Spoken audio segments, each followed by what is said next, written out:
କେମିତି ଲାଗୁଛି? ଆଜି ଆମର ଓଡ଼ିଆ ପଖାଳ ଦିବସ, ସେଥିପାଇଁ ପଖାଳ ତା ସାଙ୍ଗକୁ ପାପଡ଼, ଏଇଟା ପୋଡ଼ା ଆଳୁ ଗ୍ୟାସରେ ପୋଡ଼ିଥିଲୁ, ଆଉ ତା ସାଙ୍ଗେ କଞ୍ଚା ପିଆଜ ଆଉ ଶୁଖିଲା ଲଙ୍କା ଭଜା ହେଇକି ଚୋଖା ହେଇଛି। ଆଉ ଏଇଟା ହେଉଛି ସୋୟାବିନ ପକୋଡ଼ା, ଇଏ ତ ଆଳୁ ଚିପ୍ସ, ଆଳୁ ପକୋଡ଼ା, ମାଛ ଭଜା ଆଉ ମାଛ ଦଳା, ଆଉ ମାଛ ଦଳା ମାନେ ଆଉ ମାଛ ପଖାଳ ଭାତ। ପଖାଳ ଭାତ ତ ଆମର କମନ। ତମେ କୁହ ଏବେ, ତମକୁ କେମିତି ଲାଗୁଛି?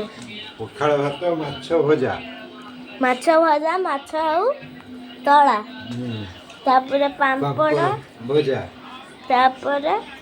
ତାପରେ ବଡ଼ି ପକୋଡ଼ା, ଆଳୁ ଭର୍ତ୍ତା, ଆଳୁ ଭର୍ତ୍ତା ନୁହଁ, ଆଳୁ ଚୋଖା, ତାପରେ